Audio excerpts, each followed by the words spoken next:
प्रसन्नाङ्गरागं प्रभाकाञ्चनाङ्गं जगद्भीतिशौर्यं तुषाराद्रिधैर्यम्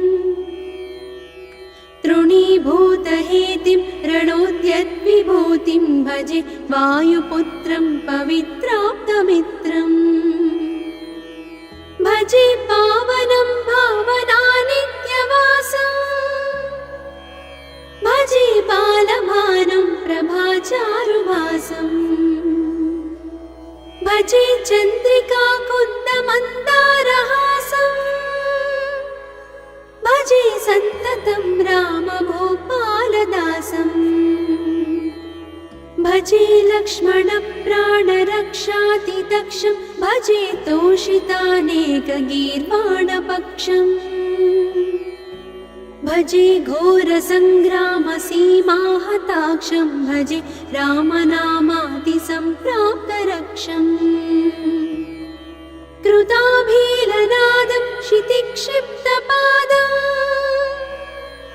घनक्रान्तभृङ्गं कटिस्थोरुजङ्घम्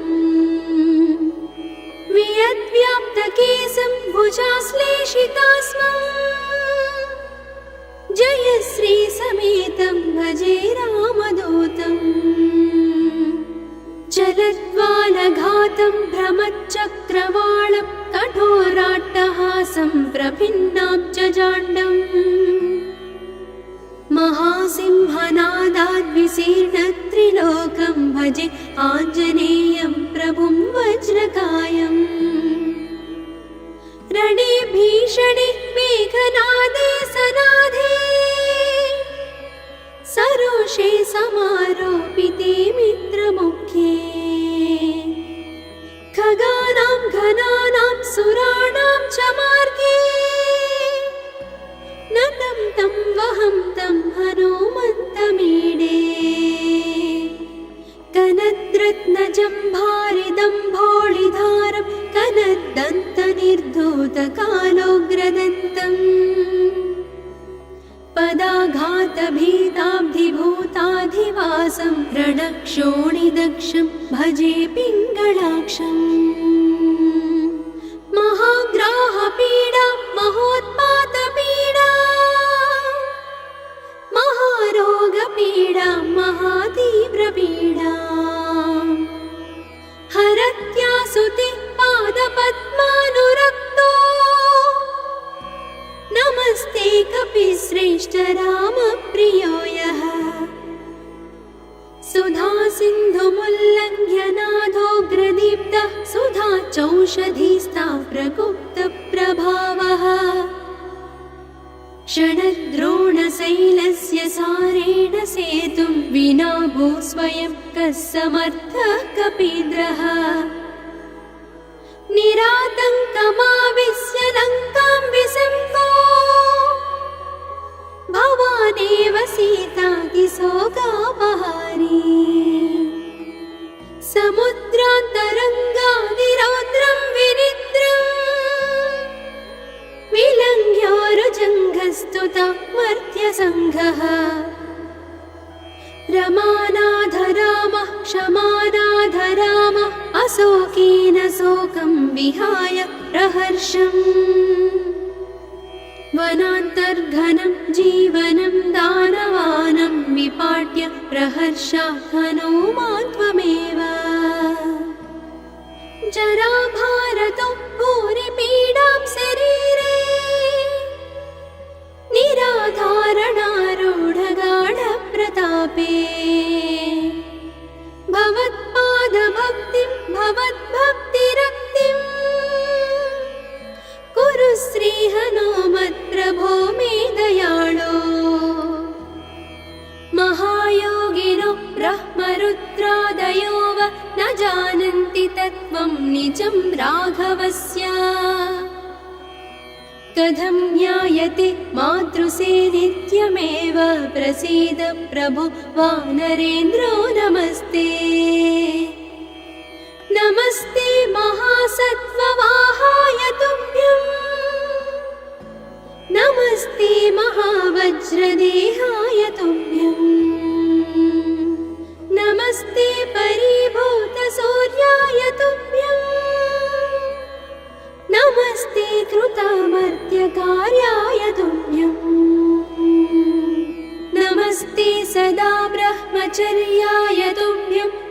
नमस्ते सदा वायुपुत्राय तुभ्यम् नमस्ते सदा पिङ्गळाक्षाय तुभ्यं नमस्ते सदा रामभक्ताय तुभ्यम् हनुमद्भुजङ्गप्रयातं प्रभाते प्रदोषेऽपि वाचार्थरात्रेऽपि मर्त्यः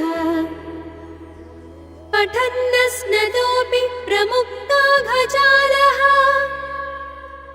सदा सर्वदा रामभक्तिं प्रयाति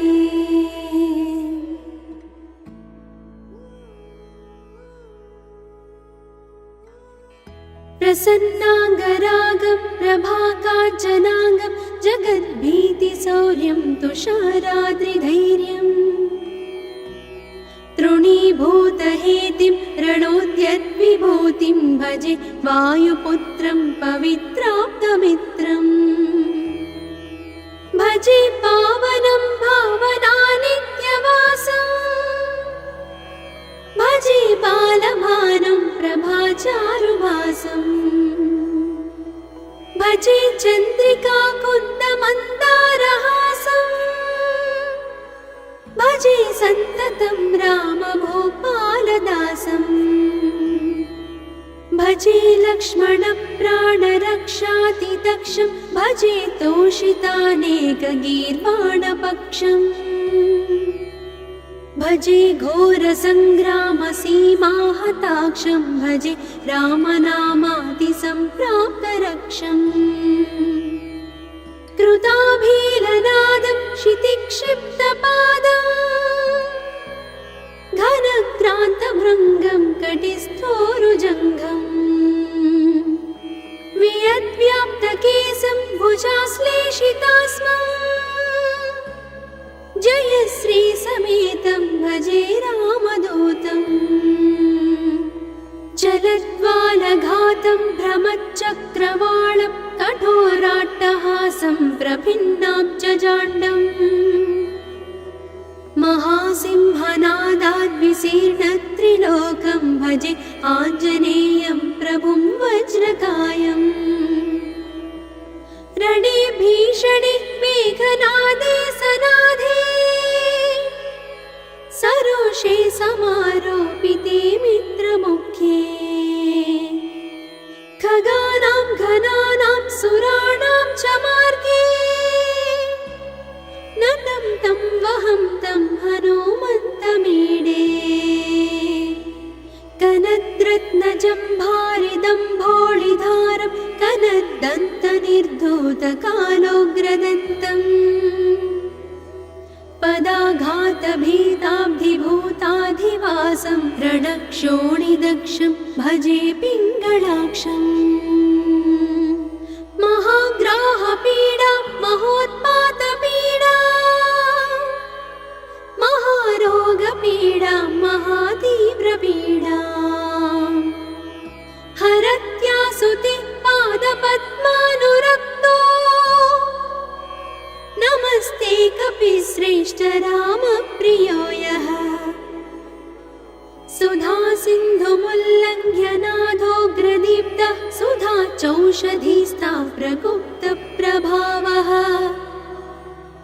षडद्रोणशैलस्य सारेण सेतुं विना भूस्वयं कः समर्थः कपीन्द्रः निरातङ्कमाविश्य लङ्कां विसङ्को भवानेव सीतातिशोकापहारी समुद्रान्तरङ्गादिरौद्रं विनिद्रम्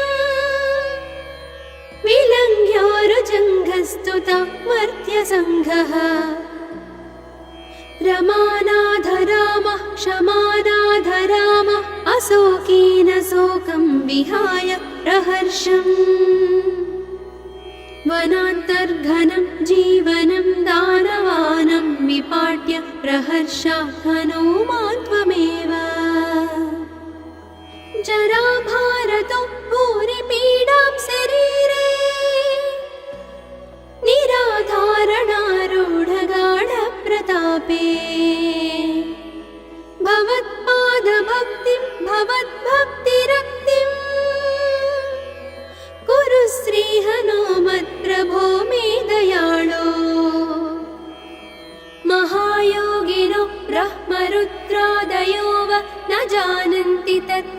निजं राघवस्य कथं ज्ञायते मातृसे नित्यमेव प्रसीद प्रभो वानरेन्द्रो नमस्ते नमस्ते महासत्त्ववाहाय तुभ्यं नमस्ते महावज्रदेहाय तुभ्यं नमस्ते परिभूतसूर्याय तुभ्यं नमस्ते कृतामर्त्यकार्याय तुभ्यं नमस्ते सदा ब्रह्मचर्याय तुभ्यं नमस्ते सदा वायुपुत्राय तुभ्यं नमस्ते सदा पिङ्गळाक्षाय तुभ्यं नमस्ते सदा रामभक्ताय तुभ्यं हनुमद्भुजङ्गप्रयातं प्रभाते प्रदोषेऽपि वाचार्थरात्रेऽपि मर्त्यः पठन्नस्नतोऽपि प्रमुक्ताघजालः सदा सर्वदा रामभक्तिं प्रयाति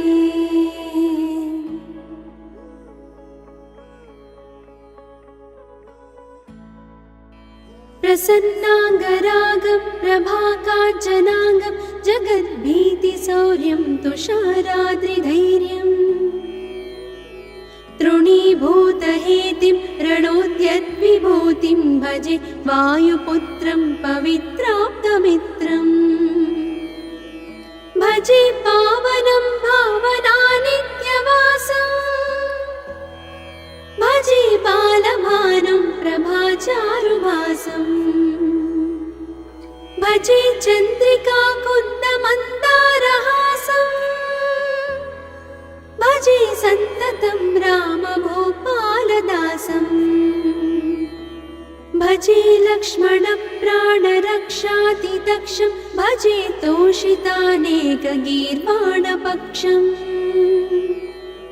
भजे घोरसङ्ग्रामसीमाहताक्षं भजे रामनामातिसम्प्राप्तरक्षम्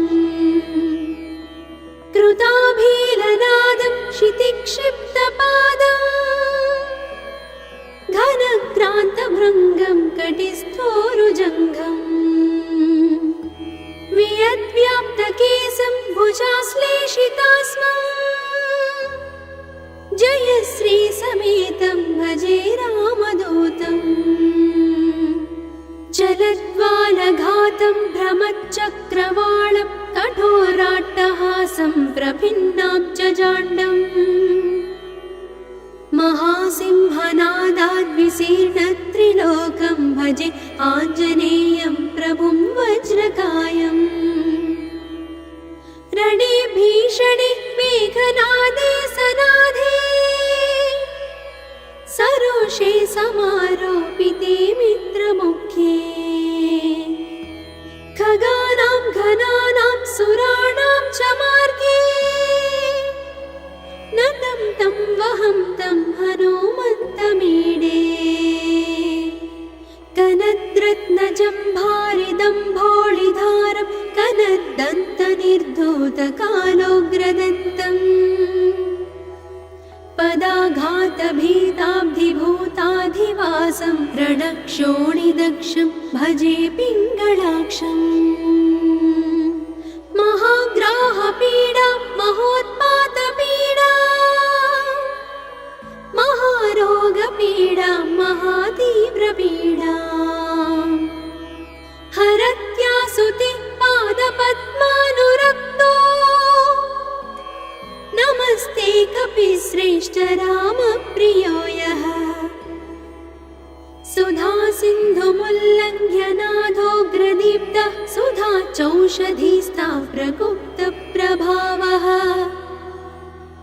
षडद्रोणशैलस्य सारेण सेतुं विना भूस्वयं कः समर्थः कपीन्द्रः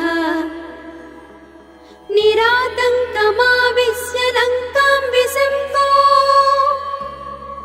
भवानेव सीतातिशोकापहारी समुद्रान्तरङ्गादिरौद्रं विनिद्रम् पुरस्तुता मर्त्यसङ्घः रमानाथ रामः क्षमानाथ रामः अशोकेन शोकं विहाय प्रहर्षम्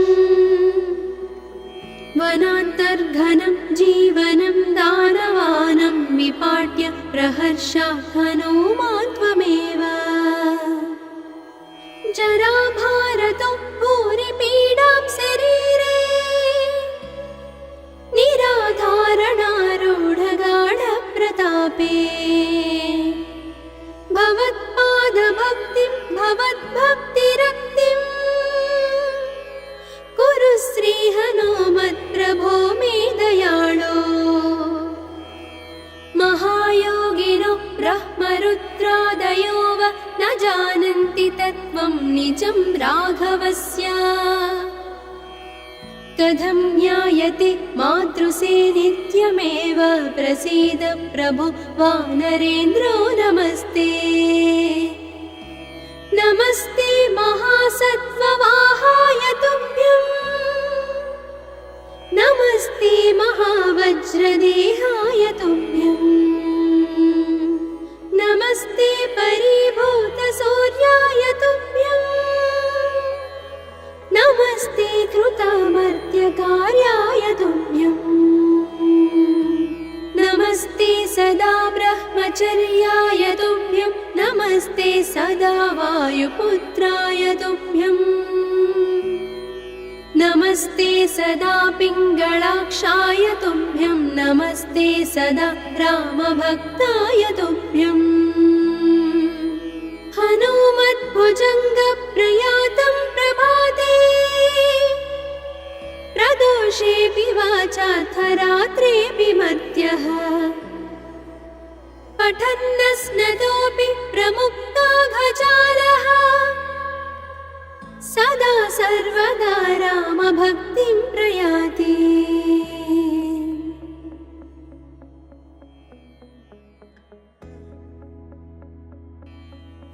प्रसन्नाङ्गरागं प्रभाकाञ्चनाङ्गं जगद्भीतिशौर्यं तुषाराद्रिधैर्यम् तृणीभूतहेतिं रणोद्यद्विभूतिं भजे वायुपुत्रं पवित्राप्तमित्रम् भजे पावनं भावनानित्यवासम् भजे बालभानं प्रभाचारुभासम् भजे चन्द्रिका कुन्दमन्दारहासम् भजे सन्ततं रामभूपालदासम् भजे लक्ष्मणप्राणरक्षातिदक्षं भजे तोषितानेकगीर्वाणपक्षम् भजे घोरसङ्ग्रामसीमाहताक्षं भजे रामनामातिसम्प्राप्तरक्षम् कृताभीलनादं क्षितिक्षिप्तपादम् घनक्रान्तभृङ्गं कटिस्थोरुजङ्घम् वियद्व्याप्तकेशं भुजाश्लेषितास्मम् जयश्रीसमेतं भजे रामदूतम् चलद्वालघातं भ्रमच्चक्रवालं कठोराट्टहासं प्रभिन्नाब्जजाण्डम्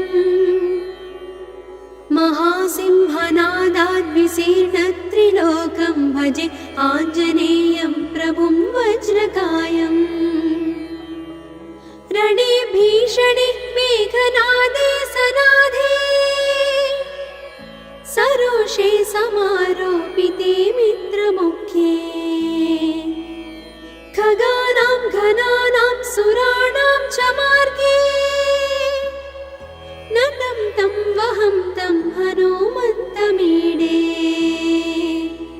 कनद्रत्नजम्भारिदम्भोळिधारं कनद्दन्तनिर्धूतकालोग्रदन्तम् पदाघातभीताब्धिभूताधिवासं रणक्षोणिदक्षं भजे पिङ्गळाक्षम् महाग्राहपीडा महोत्पातपीडा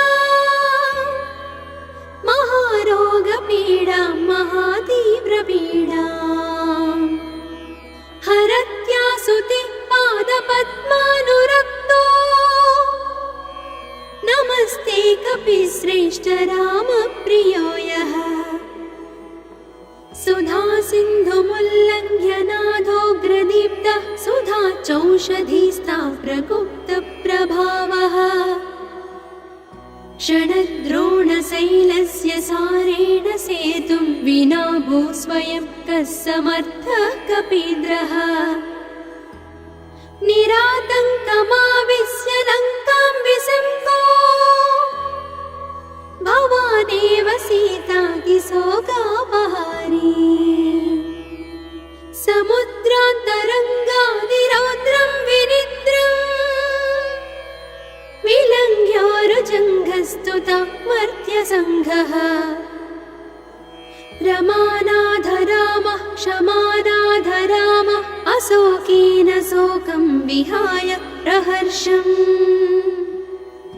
वनान्तर्घनं जीवनं दानवानं विपाट्य प्रहर्षा हनुमान् त्वमेव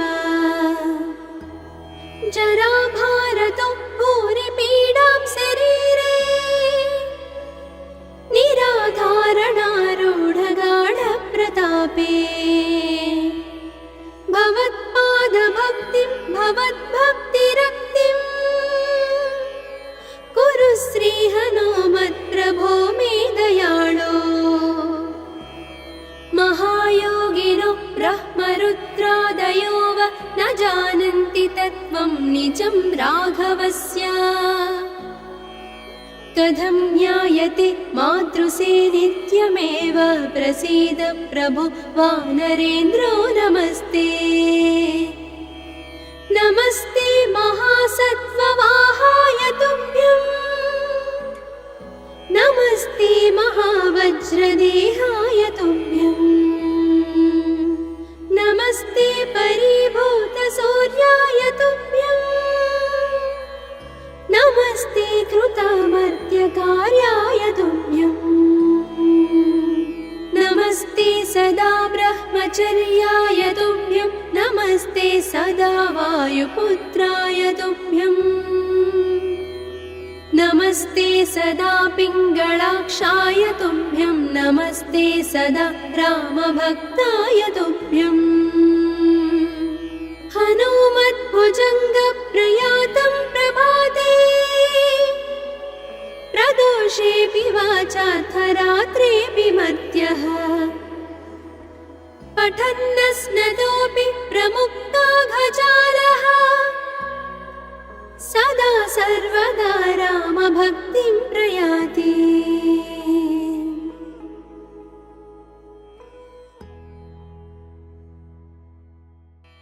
प्रसन्नाङ्गरागं प्रभाकाञ्चनाङ्गं जगद्भीतिशौर्यं तुषाराद्रिधैर्यम्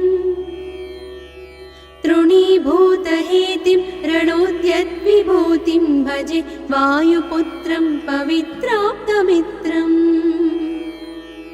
भजे पावनं भावनानित्यवासम् भजे बालभानुं प्रभाचारुभासम् भजे चन्द्रिकाकुन्दमन्दारहासम्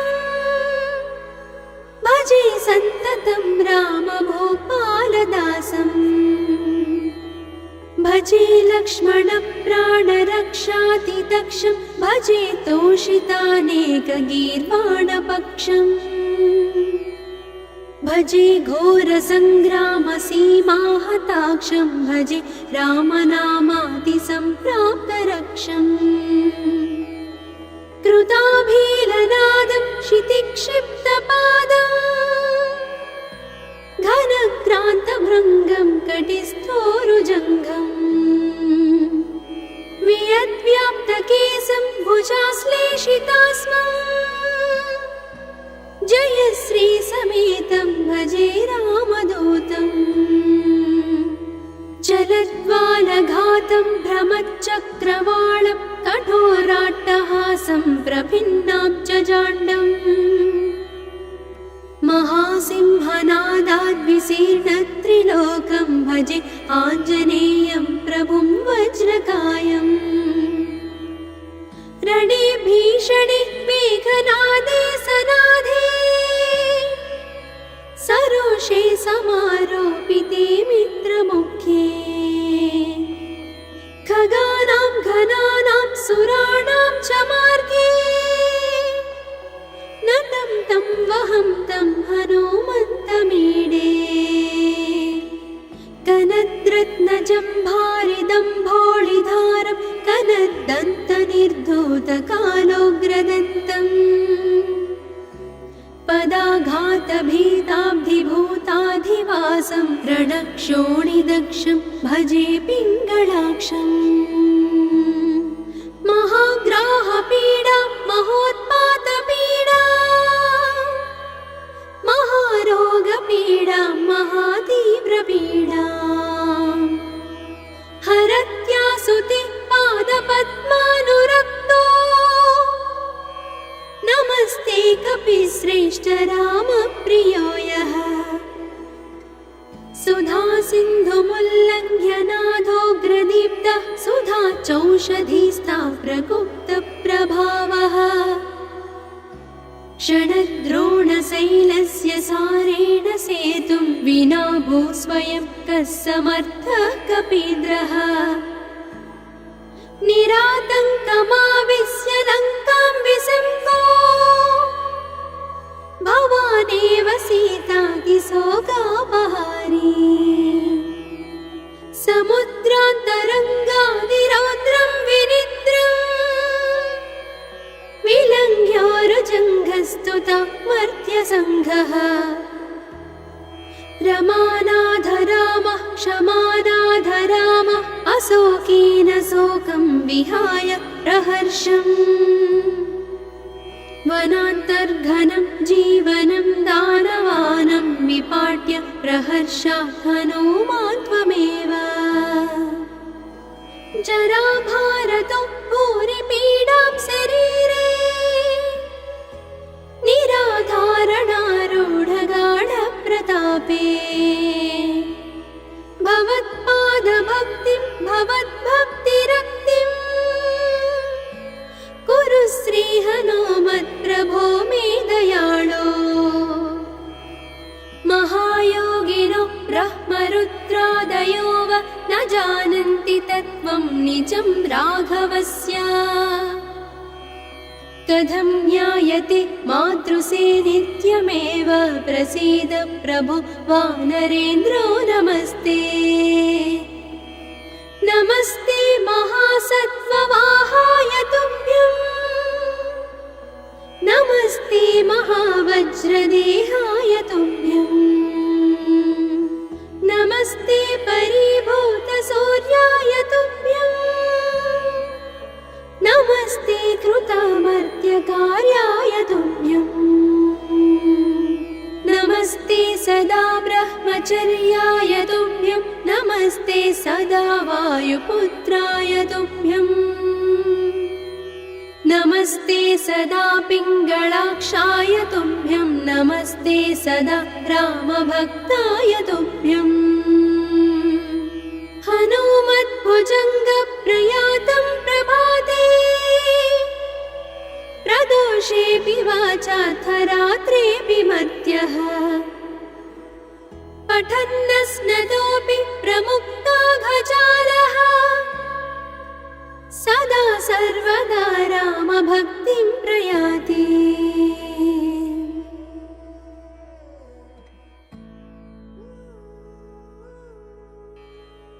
प्रसन्नाङ्गरागं प्रभाकाञ्चनाङ्गं जगद्भीतिशौर्यं तुषाराद्रिधैर्यम् तृणीभूतहेतिं रणोद्यद्विभूतिं भजे वायुपुत्रं पवित्राप्तमित्रम् भजे पावनं भावनानित्यवासम् भजे बालभानुं प्रभाचारुभासम् भजे चन्द्रिका कुन्दमन्दारहासम् भजे सन्ततं रामभूपालदासम् भजे लक्ष्मणप्राणरक्षातिदक्षं भजे तोषितानेकगीर्वाणपक्षम् भजे घोरसङ्ग्रामसीमाहताक्षं भजे रामनामातिसम्प्राप्तरक्षम् कृताभीलनादं क्षितिक्षिप्तपादम् घनक्रान्तभृङ्गं कटिस्थोरुजङ्घम् वियद्व्याप्तकेशं भुजाश्लेषितास्मम् जयश्रीसमेतं भजे रामदूतम् चलद्वालघातं भ्रमच्चक्रवालं कठोराट्टहासं प्रभिन्नाब्जजाण्डम् महासिंहनादाद्विशीर्णत्रिलोकं भजे आञ्जनेयं प्रभुं वज्रकायम् रणे भीषणे मेघनादे सनादे सरोषे समारोपिते मित्रमुख्ये खगानां घनानां सुराणां च मार्गे नतं तं वहं तं हनुमन्तमीडे कनद्रत्नजम्भारिदम्भोळिधारं कनद्दन्तनिर्धूतकालोग्रदन्तम् पदाघातभीताब्धिभूताधिवासं रणक्षोणिदक्षं भजे पिङ्गळाक्षम् महाग्राहपीडा महोत्पातपीडा महारोगपीडा महातीव्रपीडा हरत्यासुति पादपद्मानुरक्तो नमस्ते कपिश्रेष्ठ रामप्रियो यः सुधासिन्धुमुल्लङ्घ्य नाथोग्रदीप्तः सुधाचौषधीस्ता प्रगुप्तप्रभावः षडद्रोणशैलस्य सारेण सेतुं विना भूस्वयं कः समर्थः कपीन्द्रः निरातङ्कमाविश्य लङ्कां विसङ्गो भवानेव सीतातिशोकापहारी समुद्रान्तरङ्गादिरौद्रं विनिद्रम् विलङ्घ्योरुजङ्घस्तुता मर्त्यसङ्घः रमानाथ रामः क्षमानाथ रामः अशोकेन शोकं विहाय प्रहर्षम् वनान्तर्घनं जीवनं दानवानं विपाट्य प्रहर्षात् हनुमान् त्वमेव जराभारतो भूरिपीडां शरीरे निराधारणारूढगाढप्रतापे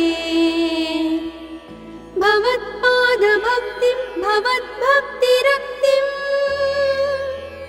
कुरु श्रीहनुमत्प्रभो मे दयाळो महायोगिनो ब्रह्मरुद्रादयो वा न जानन्ति तत्त्वं निजं राघवस्य कथं ज्ञायते मातृसे नित्यमेव प्रसीद प्रभो वानरेन्द्रो नमस्ते नमस्ते महासत्त्ववाहाय तुभ्यं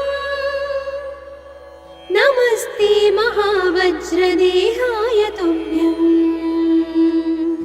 नमस्ते परिभूतसूर्याय तुभ्यं नमस्ते कृतामर्त्यकार्याय तुभ्यं नमस्ते सदा ब्रह्मचर्याय तुभ्यं नमस्ते सदा वायुपुत्राय तुभ्यं नमस्ते सदा पिङ्गळाक्षाय तुभ्यं नमस्ते सदा रामभक्ताय तुभ्यं हनुमद्भुजङ्गप्रयातं प्रभाते प्रदोषेऽपि वाचाथ रात्रेऽपि मर्त्यः पठन्नस्नतोऽपि प्रमुक्ताघजालः सदा सर्वदा रामभक्तिं प्रयाति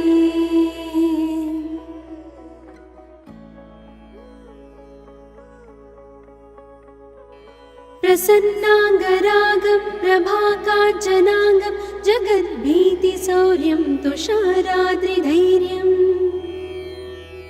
तृणीभूतहेतिं रणोद्यद्विभूतिं भजे वायुपुत्रं पवित्राप्तमित्रम् भजे पावनं भावनानित्यवासम्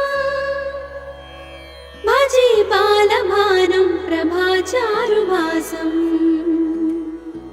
भजे चन्द्रिका कुन्दमन्दारहासम् भजे सन्ततं रामभूपालदासम्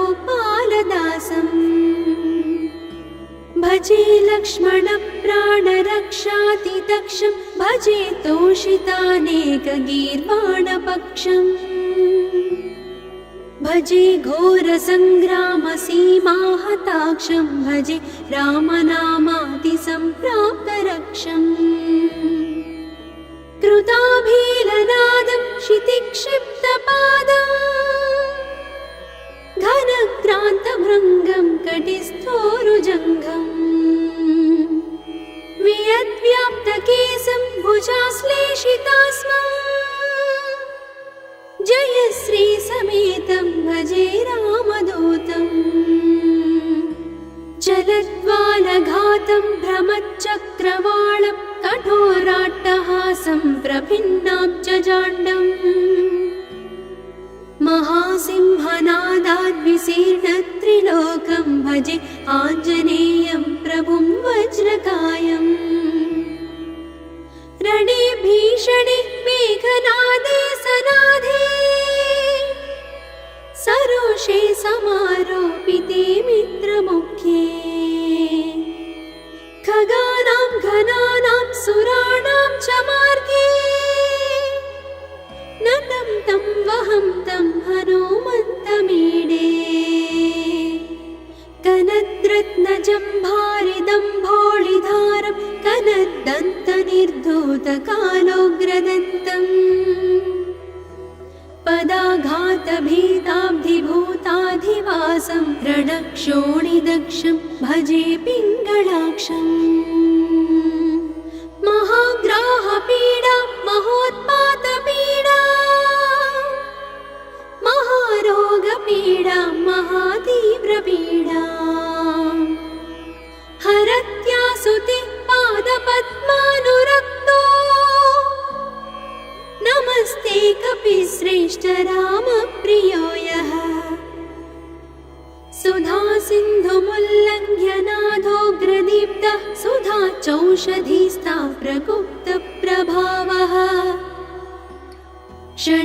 षडद्रोणशैलस्य सारेण सेतुं विना भूस्वयं कः समर्थः कपीन्द्रः निरातङ्कमाविश्य लङ्कां विसम्पो भवानेव सीतातिशोकापहारी समुद्रान्तरङ्गादिरौद्रं विनिद्रम् विलङ्घ्योरुजङ्घस्तुता मर्त्यसङ्घः रमानाथ रामः क्षमानाथ रामः अशोकेन शोकं विहाय प्रहर्षम् वनान्तर्घनं जीवनं दानवानं विपाट्य प्रहर्षात् हनुमान् त्वमेव जराभारतो भूरिपीडां शरीरे निराधारणारूढगाढप्रतापे भवत्पादभक्तिं भवद्भक्तिरक्तिं कुरु श्रीहनुमत्प्रभो मे दयाळो महायोगिनो ब्रह्मरुद्रादयो वा न जानन्ति तत्त्वं निजं राघवस्य कथं ज्ञायते मातृसेनित्यमेव प्रसीद प्रभो वानरेन्द्रो नमस्ते नमस्ते महासत्त्ववाहाय तुभ्यं नमस्ते महावज्रदेहाय तुभ्यं नमस्ते परिभूतसूर्याय तुभ्यम्